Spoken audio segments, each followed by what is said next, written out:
कि एक आदिवासी महिला को प्रेसिडेंट बनाया तो कार्रवाई तो आपके खिलाफ भी होनी चाहिए कि आप आदिवासी बार बार आदिवासी कह के जता रहे हो, एहसान दिखा रहे हो। और पहली बात, आप नहीं बोल सकते इस बात को कि वो आदिवासी नहीं है, वो इस समय देश की प्रथम नागरिक हैं। तो उनको तो आपको तहजीब से आपको खुद पेश आना चाहिए। आप बार बार आदिवासी आदिवासी कर रहे हैं तो SC/ST एक्ट तो पहले आप पे लगना चाहिए। उधर बीजेपी के करेंगे कि राष्ट्रपति का अपमान कर दिया, उधर वो कहेंगे सोनिया गांधी जी का अपमान कर दिया। वो ये स्मृति ईरानी को उसमें महिलाओं के अपमान नहीं दिख रहा है, उनके ऊपर अत्याचार नहीं दिख रहा है। एक अगर आदमी ने कह दिया राष्ट्रपति, तो एक जो राष्ट्रपति हैं वो खुद भी तो सो मोटो ले सकती हैं, उसको नोटिस भेज सकती हैं अधीर रंजन को। आप वो तो सबसे देश की सबसे ताकतवर महिला आज की तारीख में राष्ट्रपति हैं, प्रथम नागरिक, तो खुद ही इनको भेज देती नोटिस। तो आपको इतना अपमान लग गया और आप आदिवासी आदिवासी चिल्ला के जातिगत शब्द इस्तेमाल कर रही हैं राष्ट्रपति के लिए, तो आपके खिलाफ भी तो होना चाहिए।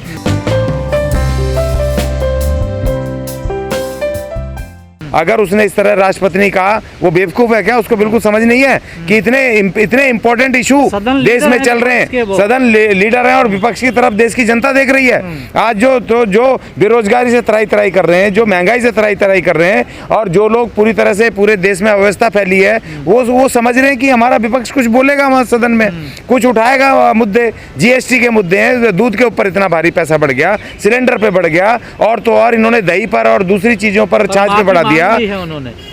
अब आपने समय खत्म कर दिया, अब आपने माफी मांग ली। आपको, मैं तो कांग्रेस को कहता हूं, कांग्रेस को तुरंत हटाना चाहिए था उसको कि भाई हमने हटा दिया, इसने गैर वो करें, अपने आप माफी मांगता रहेगा, हमें दूसरा विपक्ष का लीडर दे रहे हैं। ये देश की जनता के साथ विपक्ष का भी छल है, ये सिर्फ सरकार का छल नहीं है, पक्ष का नहीं है, विपक्ष का भी छल है कि आपने इतने क्रूशल समय को ये इस सत्र को बर्बाद कर दिया आपने पूरी तरीके से, क्योंकि अब इसको उठाए रहेंगे किसी ना किसी उसमें। जिस तरह से तेवर वो दिखा रहे थे बीजेपी का, अब देखो पूरे देश में कांग्रेस के लोग प्रदर्शन करने शुरू हो गए, अब एजेंडा उस तरफ चला गया। उधर बीजेपी के करेंगे कि राष्ट्रपति को अपमान कर दिया, उधर वो कहेंगे सोनिया गांधी जी का अपमान कर दिया। आज पूरे देश में बीजेपी और कांग्रेस सड़कों पर है, तो संसद सत्र तो खत्म हो गया। लेकिन स्मृति ईरानी इतनी तेज तर्रार सदन में तब नहीं बोलती जब किसी लड़की का रेप हो जाता है या किसी महिला के साथ कोई घटना घट जाती है, तब तो उनकी आवाज़ नहीं निकलती है ऐसी। वो इसलिए नहीं, वो देखिए ये सोची समझी साजिश है, इसलिए नहीं बोलते। उनकी अपनी सरकार है, उनकी अपनी सरकार है, तो किसी भी हालत में अपनी सरकार के खिलाफ कैसे बोलेंगे? और ये गलत है। जब आप रिप्रेजेंटेटिव है जनता के, सबसे पहले तो आपको वोट देके जनता ने चुना है, आप वहाँ प्रतिनिधि हैं, सांसद हैं जनता के, तो आपको सरकार की नीतियों के विरुद्ध अगर गलत नीति हैं, देश की जनता के खिलाफ गैर संवैधानिक या संविधान के खिलाफ या इस देश की मजदूर मेहनत कश गरीब जनता के विरुद्ध अगर कोई नीति है सरकार की, तो उसका विरोध करना चाहिए। सांसद का धर्म है, चाहे वो पक्ष का हो विपक्ष का हो। और आप वहाँ पर नहीं बोल रहे हैं। और दूसरी बात, कोई अगर महिला के साथ कोई अगर वो हो गया, रेप हो गया, देश में रोज आए दिन रेप हो रहे हैं, तो उसमें स्मृति ईरानी की इज्जत नहीं जा रही है। वो स्मृति ईरानी को उसमें महिलाओं के अपमान नहीं दिख रहा है, उनके ऊपर अत्याचार नहीं दिख रहा है। अगर एक अगर आदमी ने कह दिया राष्ट्रपति, तो एक जो राष्ट्रपति हैं वो खुद भी तो सो मोटो ले सकती हैं, उसको नोटिस भेज सकती हैं अधीर रंजन को। आप वो तो सबसे देश की सबसे ताकतवर महिला आज की तारीख में राष्ट्रपति हैं, प्रथम नागरिक, तो खुद ही इनको भेज देती नोटिस। तो आपको इतना अपमान लग गया और आप आदिवासी आदिवासी चिल्ला के जातिगत शब्द इस्तेमाल कर रही हैं राष्ट्रपति के लिए, तो आपके खिलाफ भी तो होना चाहिए।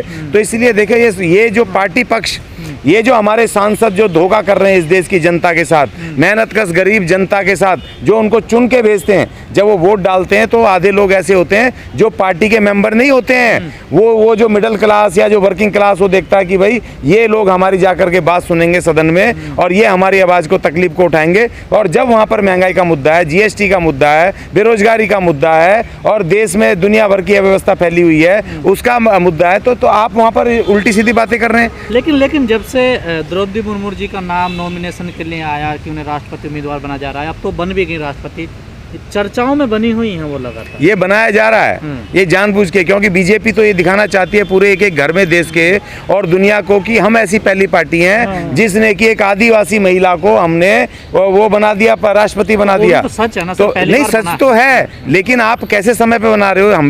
हम भी SC/ST के लोग, हमने हाथ जोड़ लिए भाई, हमें दलित और SC, हमें आदिवासी, हमें अभी नहीं चाहिए प्रेसिडेंट, हमें तो आप प्रधानमंत्री बना दो हमारे किसी आदमी को, SC/ST को प्रधानमंत्री बनाओ, जिसके पास पावर है। नए नए संशोधन लाने के, संविधान को लागू करने के, नया बिल लाने के लिए, हमारा आरक्षण बचाने के लिए, हमारा वो बजट बचाने के लिए, हमारी नौकरियां बचाने के लिए प्रधानमंत्री बनना। हमें तो कैबिनेट में शक्ति चाहिए अभी। तो राष्ट्रपति बनने से खुश नहीं है आप? नहीं, बिल्कुल खुश नहीं। मैंने तो पहले मना कर दिया था, लेकिन वो राष्ट्रपति बन गई हैं तो हमें उनकी सम्मान करना चाहिए। लेकिन राष्ट्रपति एक पिछली बार दलित हमारे कोविंद साहब थे, आज उनका विदाई हुई है, तो उन्होंने 5 साल में उल्टा अनुसूचित जाति जनजाति के रिजर्वेशन के खिलाफ बोला। उन्होंने उनके जो बिल आ रहे थे सरकार के, कानून जो बन रहे थे संसद से पास, जो SC ST के विरुद्ध बन रहे थे, संविधान के खिलाफ बन रहे थे, उन पे आराम से साइन करे। उनको कभी SC ST की याद नहीं आई। तो ऐसे SC ST के प्रतिनिधि का आप करोगे क्या? कल बाबा साहब को याद कर रहे हैं, अभी कर रहे हैं, कल परसों किया ना उन्होंने, कल शाम को उन्होंने किया, और संविधान की वैल्यूज बता रहे हैं। अब बाबा साहब का जय भीम की वैल्यूज बता रहे हैं, मीनिंग बता रहे हैं। और जब वो पद पे थे, उनको ना तो जय भीम का याद आई, ना जय भीम के लोगों की याद आई, ना उनके संविधान की याद आई। और संविधान में दिए फंडामेंटल राइट के रिजर्वेशन के खिलाफ हमारे बोलते हैं कोविंद साहब।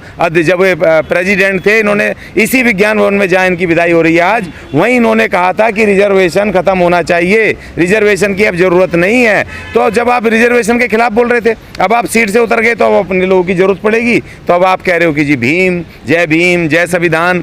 और इसीलिए ये जो अभी ST बनाई है, ऐसे समय पे बनाई है जब हमारे देश का संविधान खतरे में है, जब हमारे देश के SC ST के अधिकार खतरे में है। देखिए, हमें तो अपने SC ST के अधिकार की देखना है, देश के संविधान को बचाना है। जो संविधान, देखो इनका जो मनुवाद जिसको लाना चाहते हैं नई संसद में, जो ये नया मनुवाद का संविधान लाना चाहते हैं, वो कहता है, वो संविधान जो इनका मनुवादियों का है, ढोल गवार शूद्र पशु नारी सब है सकल ताड़ना के अधिकारी। और वहीं पर जो ये जो प्रेजेंट बाबा साहब का संविधान है, जो जिसको ये खत्म करना चाहते हैं, वो उसकी मूल भावना ये है, ढोल गवार शूद्र पशु नारी सब है समान न्याय के अधिकारी, सब है समानता के अधिकारी, सब है सुरक्षा के अधिकारी, समानता और बंधुता के अधिकारी। तो वो ये कहता है स्वतंत्रता के अधिकारी, वो कहता है बराबरी के अधिकारी कहता है।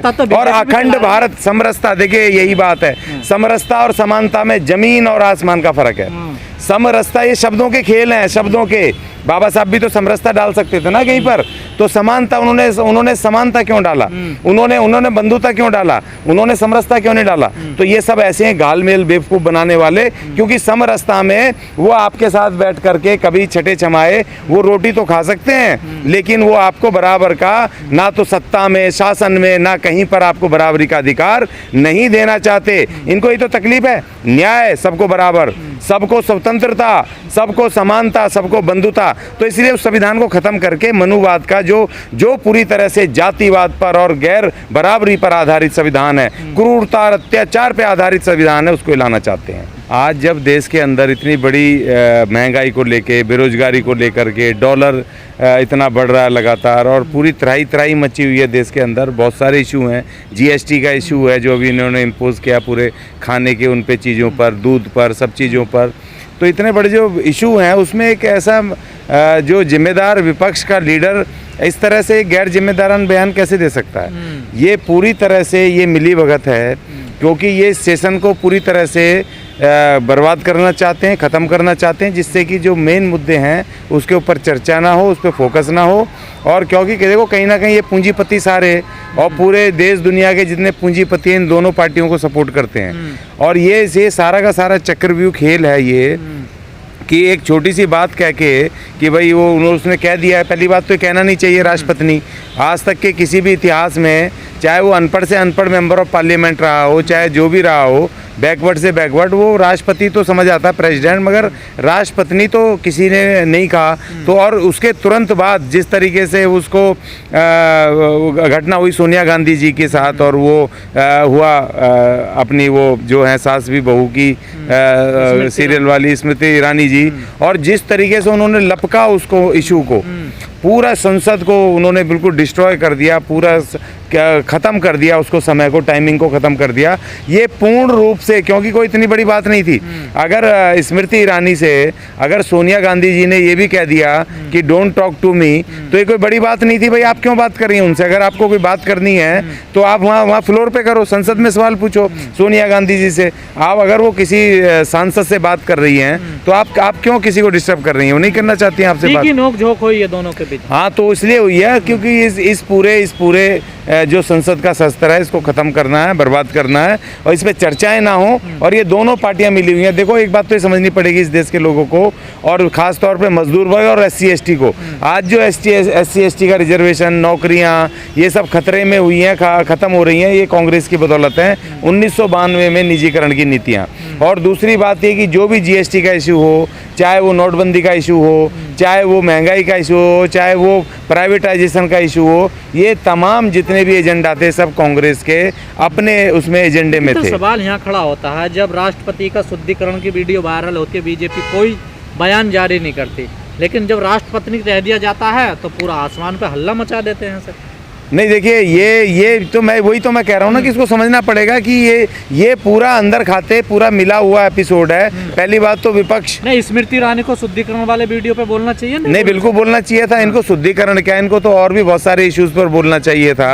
जैसे दुनिया भर के वो इनके नीरव मोदी, फलाने मोदी, डिकड़े मोदी पैसे लेकर के भाग गए, इस देश को कंगाल कर दिया। डॉलर जो है उनका, अमेरिकन डॉलर हमारे रुपए से लगातार दौड़ लगा के आगे दूरियां बनाया जा रहा है और लंबी छलांग लगाया जा रहा है। महंगाई दिन पे दिन बढ़ रही है, GST का इशू है और दूसरे बहुत सारे इशू हैं। और खासतौर पे शब्द दलित महिलाओं के, दलित लोगों के लिए क्यों आते हैं, अपर कास्ट के लिए? सर, मैं ये कह रहा हूँ कि सिर्फ विपक्ष ने नहीं बोला ना, वो भी तो क्या बोल रही है स्मृति ईरानी और बीजेपी के प्रवक्ता की आपने, वो भी तो एडवांटेज लेना चाह रही है ना कि एक पहली दलित वो आदिवासी महिला वो प्रेसिडेंट बनी है और उसको लेकर के वो भी तो उसको कैश कर रहे हैं ना, इनकैश कर रहे हैं आदिवासी को।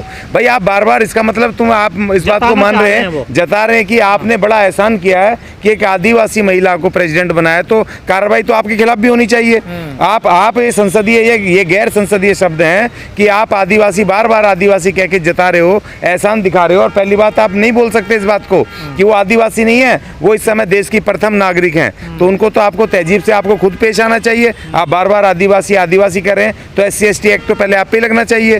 तो ये भी गैर मर्यादित शब्द हैं कि आप दिखा रहे हो कि एक व्यक्ति ने, कम से कम विपक्ष वाले ने उसको आदिवासी तो नहीं कहा, उनको राष्ट्रपति जी को उसने राष्ट्रपति कहा, लेकिन उसने आदिवासी नहीं कहा। और आप आदिवासी बोल करके उनका अपमान, जातिगत अपमान कर रही हैं। तो ये तो और खतरनाक बात है। दिखा रहे हैं देश दुनिया को, देखो जी हमने बड़ा एहसान कर दिया, एक आदिवासी महिला को हमने राष्ट्रपति बना दिया। ये तो और भी ज़्यादा घोर खतरनाक है।